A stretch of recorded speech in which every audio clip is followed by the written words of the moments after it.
I used to think nothing could shock me. Not after years of loving a man who thrived on keeping me guessing, on throwing little tests into every conversation to see how far he could push me before I snapped.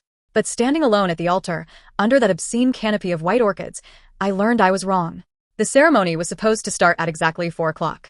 I remember checking the ornate clock mounted high above the ballroom doors, 3:59, then 4 o'clock, then 4:10. The officiant cleared his throat politely. My mother pretended to dab sweat from her forehead while whispering frantic instructions to my maid of honor. The guests shifted in their seats, each second stretching into something unbearable. I kept my eyes on the aisle, refusing to blink. He'd come, I told myself. Daniel was always late, but he wouldn't leave me here. He wouldn't humiliate me in front of everyone we'd ever known. When the doors finally opened, it wasn't Daniel walking in. It was one of his groomsmen, pale and tight-lipped, stopping halfway up the aisle as if proximity to me might scorch him alive. He didn't say anything. He just shook his head, eyes wet with pity. That was all it took. No explanations. No apologies. No words at all. I should have cried. That's what everyone expected. The tragic abandoned bride crumpling into a heap of tulle and heartbreak. But instead, a peculiar calm settled over me, so absolute it frightened me more than the humiliation ever could. Because in that moment, I understood exactly who Daniel was, and who I'd been to believe he was anything more. So I turned, lifting my skirts carefully so I wouldn't trip, and walked down the aisle the wrong way. Past the rows of stunned faces. Past my mother's whispered pleas. Past the wedding planner frantically gesturing that we could reschedule, that this could still be salvaged. I kept walking. I walked out the grand ballroom doors, through the lobby, and straight into the warm afternoon air, where the last of the sunlight hit the pavement like a spotlight just for me. It wasn't until I reached my car, a car I'd paid for myself, unlike every other thing in our life together, that my hands started to shake. I thought of the countless hours I'd spent trying to be perfect for him. The way he'd study me, always searching for flaws. The constant feeling that I was an audition he intended to fail me at. He'd called me a safe choice. I laughed. Actually laughed, a sharp sound that startled a couple passing on the sidewalk. A safe choice wouldn't walk away from the wreckage without shedding a single tear. I drove. I didn't know where I was going, only that I couldn't bear the thought of going back to the house we'd picked together. Every room was a monument to his promises. Every drawer held receipts I'd saved, like proof that if I cataloged the right evidence, it would all be real. 2 hours later, I found myself at a cheap motel on the far edge of town. The receptionist looked up in mild curiosity when I walked in wearing a $6,000 gown, mascara flaking onto my cheeks. She didn't ask questions. She just handed me a key and offered a kind smile I wasn't ready to accept. Inside the room, I locked the door and sat on the end of the bed, my skirts pooling around me like a dying swan. I could feel the humiliation circling me, waiting to pounce. But something stronger had taken root beneath it. Rage. Not the hysterical, clawing kind. This was different, something cold and bright, a certainty that I would never let him, or anyone, reduce me to an object of pity again. I closed my eyes and pictured his face when he realized I hadn't crumpled the way he expected. When he discovered that the woman he'd thought of as a safe choice was, in fact, the most dangerous kind of adversary. The one who'd stopped caring what he thought. I peeled off the dress, folded it into a careful heap, and pulled on the motel's scratchy bathrobe. My phone buzzed on the nightstand, my mother, his best man. I silenced it. He thought he'd made me disappear, that I'd retreat in shame, a ghost haunting my own life. He was wrong. I wasn't disappearing. I was starting over. And when I reemerged, I wouldn't be alone. I didn't know yet what role Alexander Hale, Daniel's oldest rival, the one man he'd never bested, might play in my story. But I did know this. I wasn't going to let Daniel's cowardice define me. By morning, I would be gone without a word. By the time he realized what he'd lost, it would be too late to do anything but watch. I left the motel before dawn. There was a kind of freedom in driving down the highway with no destination, just mile after mile of blank possibility. No one knew where I was going. No one could reach me. I didn't bother calling my family or my friends. I'd already spent enough time explaining myself to people who'd only ever seen me as Daniel's accessory, his fiancée, the perfect future wife who organized fundraisers and smiled on cue. I wanted to be untraceable, even if just for a few days. By noon, I was in a town I'd never visited, somewhere with clean sidewalks and a skyline that looked nothing like the place I'd called home. I found a furnished apartment with short-term leases and paid for 3 months upfront. The property manager didn't question why I only carried a single suitcase and wore oversized sunglasses indoors. In the quiet of my new space, I unpacked. Not my clothes, those felt like relics of a life I'd outgrown, but the small things I'd carried with me out of reflex. A leather-bound notebook, a stack of business cards I'd collected over the years, and the flash drive where I'd saved everything Daniel never thought I was smart enough to keep. Bank statements, contracts, correspondence. A trail of his careless arrogance. It had started as self-preservation. He'd always spoken to me like I was too fragile to understand business, too naive to question the way money flowed in and out of his accounts. So I learned to pretend I wasn't listening. I let him believe I was content to nod along while he built his empire. And maybe I had been, until the day he decided I was expendable. I spent the first week in that apartment sifting through every file, every detail. I didn't have a clear plan yet, but I knew this. I wouldn't let him walk away from me unscathed. Some nights, I wondered if I was being petty, if I should just cut my losses and move on. But then I'd remember the way he'd once looked at me in front of our friends, as if I were a child he'd outgrown. No. I wasn't petty. I was reclaiming what I'd lost. In the second week, I forced myself out of the apartment and into the world. I needed income, a way to support myself, without relying on the settlement everyone assumed I'd demand. A woman I'd met years earlier at a philanthropic event connected me to a boutique consulting firm that specialized in advising struggling companies. It wasn't glamorous, but it was mine, something earned by my own skill. I was standing in the lobby of their office building, reviewing the onboarding packet, when a voice I hadn't heard in over a decade spoke behind me. I didn't expect to see you here. I turned so fast the folder nearly slipped from my hands. Alexander Hale. He looked almost exactly as I remembered, tall, watchful, with that same unsettling calm that had always made people underestimate him. Only now there was something sharper about him, a kind of deliberate control in the way he held himself. We'd known each other as children, neighbors in the same leafy suburb. I'd been the girl who climbed trees in a white dress, and he'd been the boy who always seemed to be reading something far too complicated for his age. Our mothers used to whisper that someday we'd end up together. I'd never really believed it, but standing there, the memory made something twist inside my chest. Alexander, I managed, my voice steadier than I felt. I thought you were based in Chicago. He lifted one shoulder in a subtle shrug. I have offices here now. I'm on the board. Of course he was. Daniel had always despised him for that relentless ambition, the same ambition that had taken a nearly bankrupt company and turned it into an empire. I waited for the pity to come into his eyes, the recognition of what had happened to me, the question everyone else had asked, "Are you okay?" But Alexander just studied me, then nodded once. "I heard what he did," he said quietly. "I'm not going to pretend I'm surprised. That shouldn't have comforted me, but it did." I crossed my arms, suddenly aware of how tired I looked. "I'm not here to cause problems. I just needed space." "Then you're in the right place," he said. His gaze didn't waver. "You always deserved more than him." Heat crept up my neck, an old instinct to deflect compliments. I swallowed it down. "I should get upstairs," I said. He didn't move to stop me, but as I turned to go, he spoke again. "If you ever need anything at all, you know how to reach me." I paused, the words echoing in my head long after I'd stepped into the elevator. I didn't need rescuing. Not from him, not from anyone. But as the doors closed, I let myself wonder if maybe, just maybe, I didn't have to do it all alone either. That night, I sat cross-legged on the floor of my new living room, the flash drive balanced on my palm like a talisman. I wasn't sure yet how I'd rebuild my life or how I'd dismantle the one Daniel had used me to construct. But I knew this much.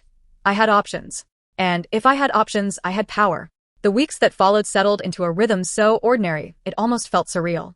I worked. I went home. I organized every scrap of evidence I'd collected on Daniel's dubious business practices. Sometimes I'd catch myself waiting for the grief to catch up to me, or the loneliness, or the regret. But none of them ever arrived. If anything, my life felt sharper than it ever had before. The consulting firm turned out to be exactly what I needed, a place where no one cared about my last name or my failed engagement. They cared about results. So I gave them results. In a few months, I built a reputation as the quiet woman who fixed impossible problems. I kept my head down, all while reconstructing the timeline of Daniel's dealings. It was almost funny. He thought he could walk away from me with no consequences. But I'd been listening to his late-night calls, reading the contracts he left lying around, learning how he operated. He was careless. He always had been. And the more I pieced together, the more I realized how vulnerable he really was.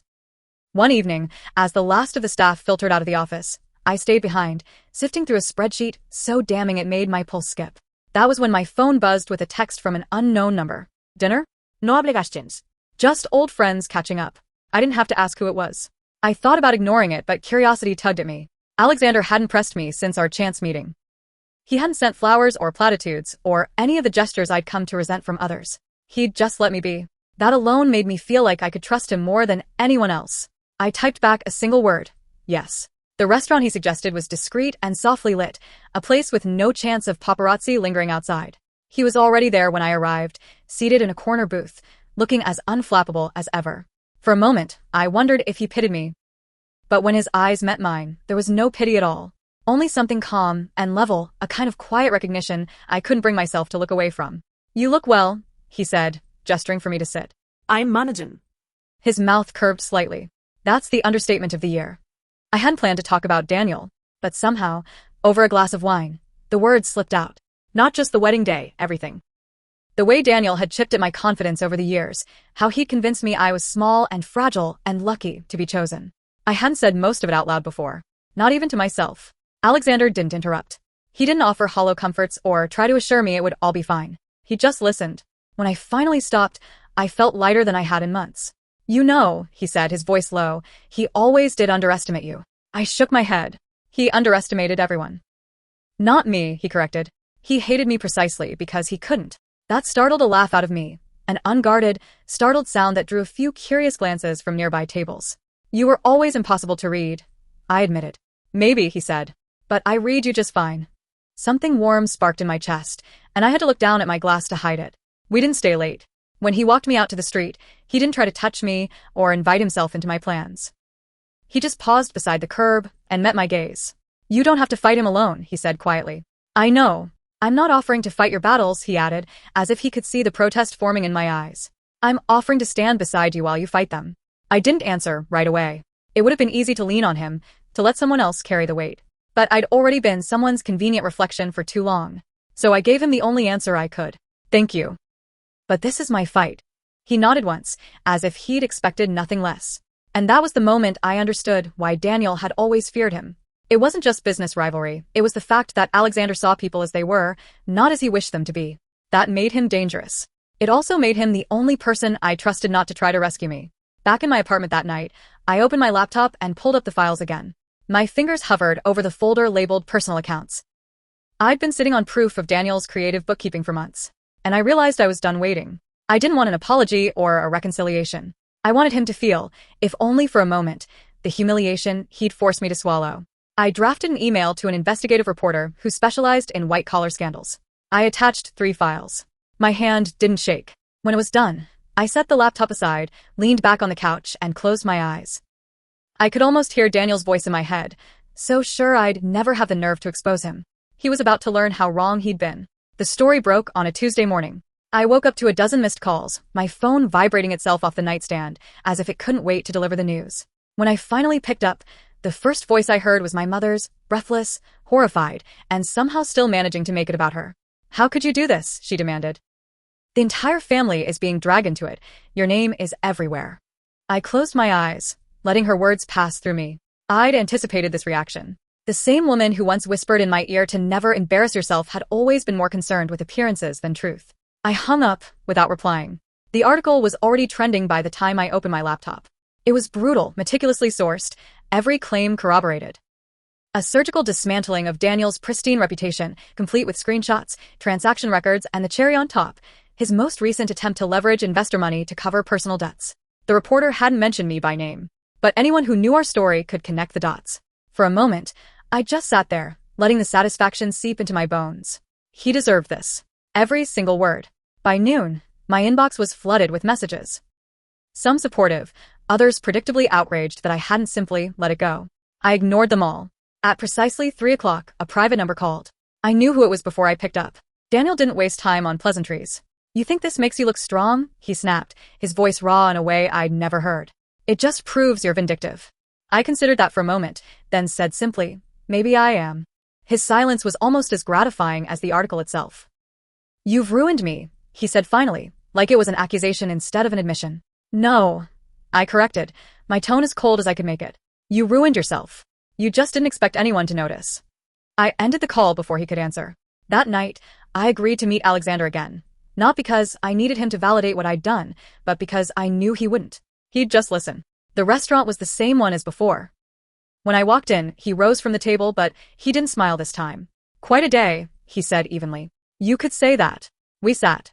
A server appeared, but neither of us opened the menus. "You knew I was going to do it," I said. Alexander studied me for a moment, then nodded. "Yes. And you're not going to tell me it was reckless?" He leaned back, his expression thoughtful. No. "Because you were methodical. You waited until you had proof." You made sure it couldn't be traced back to you officially. That's not reckless. A breath I hadn't realized I was holding eased out of me. I sipped my water, tracing a fingertip over the condensation on the glass. Everyone thinks I'm vengeful. They think I should have walked away quietly. They're afraid of women who don't apologize for fighting back, he said simply. You don't owe them understanding. It shouldn't have mattered, but it did. That he didn't try to make me softer or smaller to fit someone else's comfort. For the first time since the story broke, I felt something close to peace. We didn't stay long. He walked me out, hands in his pockets, his stride unhurried. When we reached the curb, he paused, looking down at me in that measured way that always made my pulse stutter. I meant what I said, he murmured. You don't have to do any of this alone. I know. I'm not here to save you, he added. I met his gaze evenly. Good.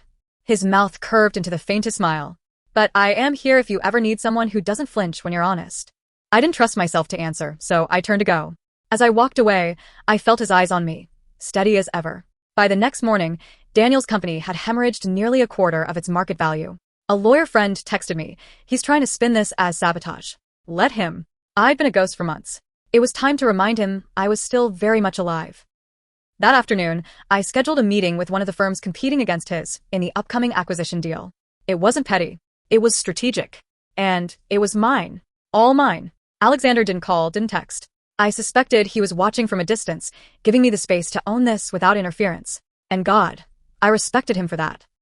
2 days later, I walked into the lobby of the rival firm, wearing a fitted black dress and a pair of heels that made me feel taller than I'd ever felt beside Daniel. When the receptionist asked for my name, I gave it without hesitation. I'm here for the meeting with your acquisitions team. My voice didn't waver. In that moment, I realized I wasn't just surviving. I was evolving. And there was no going back. The first headlines had been brutal, but the second wave was worse. If exposing Daniel's financial misconduct was a controlled fire, what followed was an inferno I couldn't quite contain. Overnight, every blog and business column started speculating about me, my motives, my state of mind, whether I'd lost my grip on reality in the wake of being left at the altar. And, predictably, the old narrative surfaced. The ones women always seem to get saddled with when they stop playing nice. Jilted bride seeks revenge. Scorned lover blows up billion-dollar merger. The dangerous woman who couldn't let go. At first, I tried to tune it out, but some of it seeped in, burrowing under my skin like splinters. One evening, after a full day of closed-door meetings with the acquisition team, I walked out into the icy dusk, phone clutched tight in my hand. I'd only made it halfway down the block when a black car eased to the curb beside me. The window lowered, and there he was, Alexander, framed by the soft glow of the dashboard. Get in, he said simply. I hesitated, but only for a second. I opened the door and slid inside. Neither of us spoke at first. The car pulled smoothly into traffic, warm air swirling around us. He didn't ask how I was. He didn't have to. He'd always been able to read me too well. Finally, he said, "You've been quiet." I watched the headlights flicker across the windshield. The noise gets to you after a while. He nodded once, as if he understood. You know none of this is really about you, he said. It's about them. People hate seeing a woman refuse to stay in her place. I turned to look at him, and for a moment I saw not the tycoon everyone feared, but the boy I'd once known, the one who'd sat beside me under the oak tree at the end of our street, both of us too shy to say what we were thinking. Sometimes I think maybe I should have just disappeared, I admitted. And done what? He asked. Let him keep everything he stole? Pretend you didn't matter? I pressed my lips together, feeling the old instinct to apologize, to make myself smaller. He must have seen it, because his hand came to rest over mine, steady and warm. Don't you dare regret this, he said quietly. You did exactly what needed to be done. I stared down at our joined hands. I didn't pull away. When the car stopped in front of my building, he turned to face me fully. You're allowed to want something better, he said. You're allowed to defend yourself. No one gets to shame you for that. I opened my mouth to argue, but the words caught in my throat. Because for all my planning, all my cold determination, I hadn't realized how desperately I'd needed someone to say exactly that. He didn't ask to come upstairs. He didn't linger or push. He just watched me walk inside like he needed to make sure I got all the way to safety. In my apartment, I leaned against the door, my heart thudding too hard. I thought about all the ways Daniel had chipped at me, how he'd made me believe my only worth was in what I could sacrifice for him. And then I thought about Alexander, who'd never asked me to be anything other than exactly who I was. Later that night, when the headlines kept spinning through my head, I opened my laptop and drafted a statement. Not for Daniel. Not for the media. For myself. I am not ashamed. I am not broken. I am not sorry. I read it over and over until the words stopped feeling foreign. The next morning, I put on my sharpest suit and returned to the rival firm. I knew Daniel would find out I was helping them. I knew he'd spin it as betrayal, an obsession. Let him. In the first strategy meeting, I laid out exactly how his acquisition could be blocked, piece by piece. I didn't flinch when they all stared at me, some with awe, some with unease. By the time I walked out, my phone was buzzing again, another call from Daniel. I didn't answer. Instead, I dialed Alexander. I don't need help, I told him when he picked up. I know. But I wouldn't mind a drink. Just to remember this isn't everything. There was a pause, and then a low laugh I hadn't heard in years. I'll be there in 20 minutes. I ended the call and looked out the window, the city gleaming around me. For the first time since that day at the altar, I felt something close to hope. And I knew, without question, that this was only the beginning. I met Alexander at a quiet rooftop bar tucked above a boutique hotel. The place was half empty, the lights dim enough that no one seemed to recognize us. Or maybe they just didn't care. For once, I was grateful for the anonymity. He was already there when I arrived, a glass of something amber in front of him. He didn't stand when I reached the table, but his eyes lifted to meet mine, and that was somehow enough. I sat across from him, shrugging out of my coat. My hands were steady, but inside, I still felt the adrenaline thrumming like a second pulse. You look. He began, then paused, searching for the word. Dangerous? I supplied wryly. His mouth curved. Triumphant. I looked down at my hands. It doesn't feel like triumph yet. Just necessary. He nodded, taking a slow sip of his drink. That's how it always starts. Survival doesn't feel noble when you're in the middle of it. I didn't answer right away. The truth was, I didn't know how to explain the way it felt to finally stop swallowing everything. To stop being the polite, pliant woman everyone expected. I keep thinking there must be something wrong with me, I admitted finally. That I don't feel guiltier. Alexander leaned forward, bracing his forearms on the table. His voice dropped low, so only I could hear. You don't owe the world your guilt. You don't owe Daniel your regret. It was the certainty in his tone that undid me. Because he didn't say it like a line meant to comfort. He said it like a fact. And God, I needed something to feel factual. I took a slow breath. He called me again this morning. I'm not surprised. He said I was pathetic. That no one would ever take me seriously. That I was just proving I was as vindictive as he always claimed. And what did you say? I hesitated, feeling the words again, hot and vivid in my mind. I told him he'd better start taking me seriously now. Alexander's eyes glinted with something I couldn't quite name. Approval, maybe. Or something deeper. We fell into silence after that, the kind that didn't feel heavy or expectant. Just companionable. Eventually, he glanced away, his gaze settling on the skyline. Do you remember the summer your family moved in across from ours? I blinked at the sudden shift. Of course. You were the only person in that neighborhood who didn't treat me like I was invisible. I thought back to the boy he'd been. Awkward and too serious, the one the other kids avoided because he always seemed older somehow. You were the only person who ever wanted to hear about my plans, he went on quietly. You'd sit with me on the curb and ask questions no one else cared to ask. I felt something in my chest go painfully tight. I never forgot that, he said. I looked down, my throat thick. I didn't either. The moment stretched between us, charged and fragile. When I finally met his eyes again, the noise of the world fell away. You know this isn't about you, I whispered. This isn't some way of proving a point by running to your side. I know. I'm not here to be rescued. I know, he repeated, softer this time. I held his gaze. I don't know what this is yet. He reached across the table, his fingers brushing mine. Just enough contact to ground me. It doesn't have to be anything yet, he said. It can just be whatever it is. I exhaled shakily, letting my hand settle over his. For the first time in months, I didn't feel like I was bracing for impact. When I got home that night, I didn't open my laptop. I didn't comb through Daniel's records again.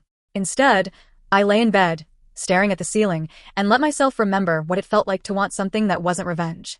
The next day, the acquisition negotiations reached a turning point. Daniel's team tried to strong-arm the rival firm with threats of legal action, insisting my involvement made the process invalid. I was ready for it. I spent an entire afternoon presenting documentation that made it clear nothing I'd shared violated any agreements. I hadn't stolen data. I hadn't breached a single contract. All I'd done was tell the truth. By the time I left the conference room, Daniel's face was ashen, his hands shaking.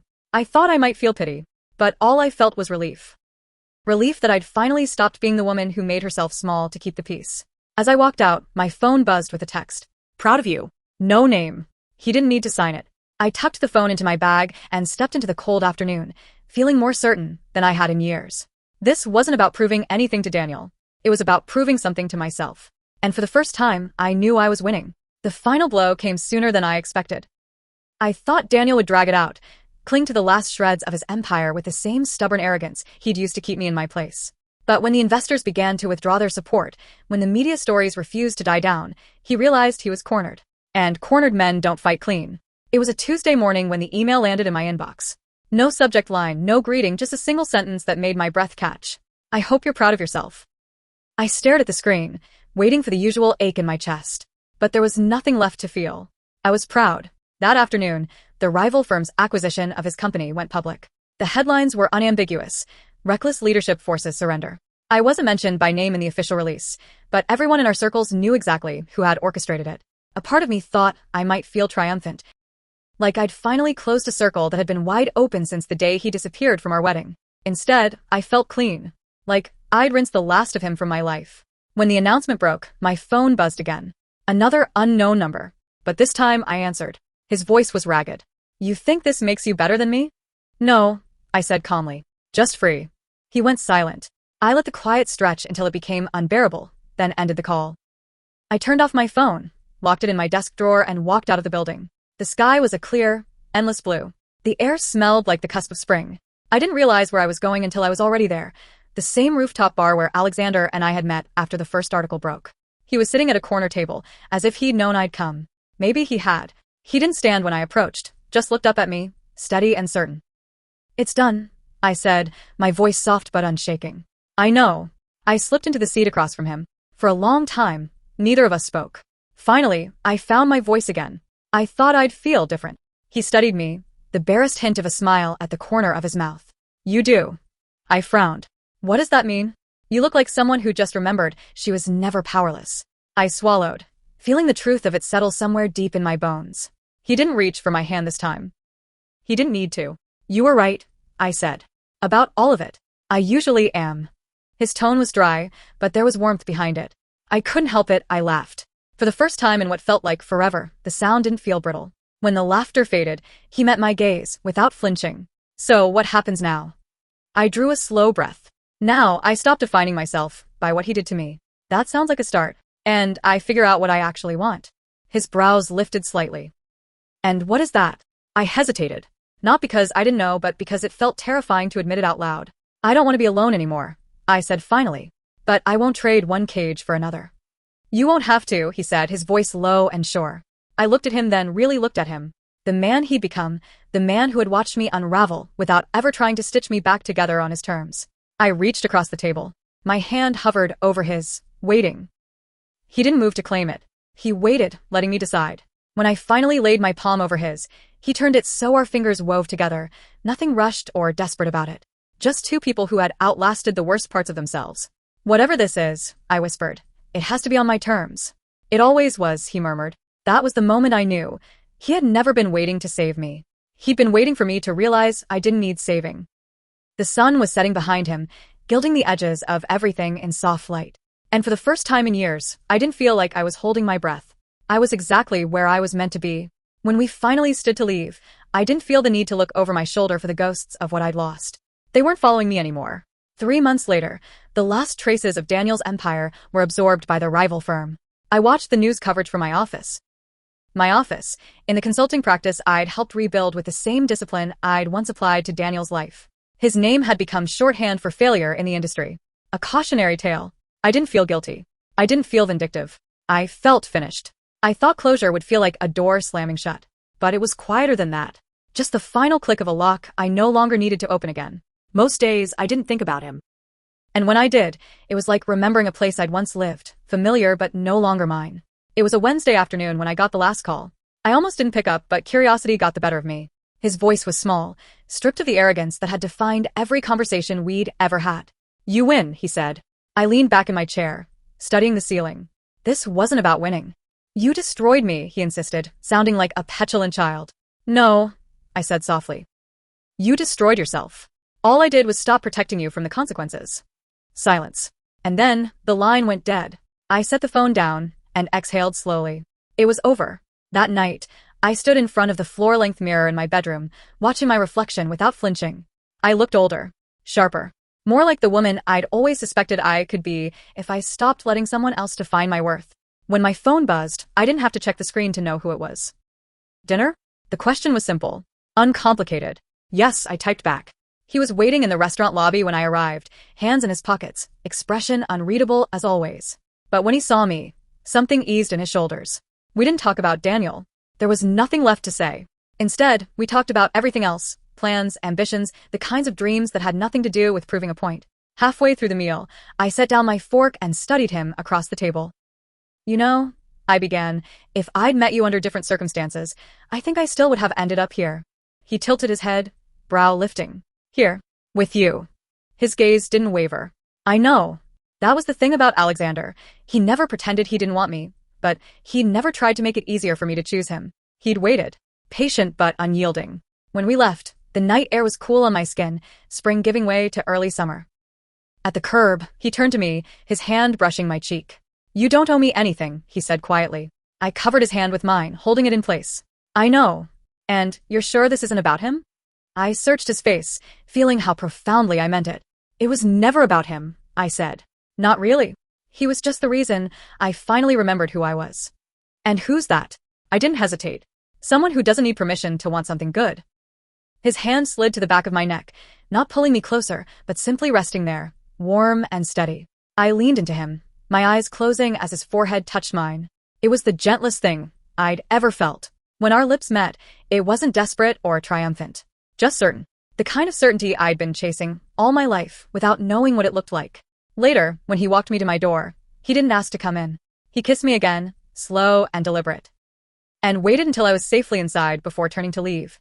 I stood there a long time after he was gone, my hand pressed to the place where his had rested against my cheek. I wasn't the woman he'd met all those years ago, sitting cross-legged on a suburban sidewalk, dreaming out loud. But in some ways, I was finally closer to her than I'd ever been. The next morning, I woke early and went into the office before sunrise. I unlocked the door to the suite with my own key. Mine. All of it. I set my bag down, turned on the lights, and opened the folder with the plans for my next venture, an initiative to fund women-led startups. The thought of it made something bright and fierce flare in my chest. Revenge had never been the end goal. Revenge was just the catalyst. The real victory was remembering that I didn't need to be chosen. I only needed to choose myself. And I had.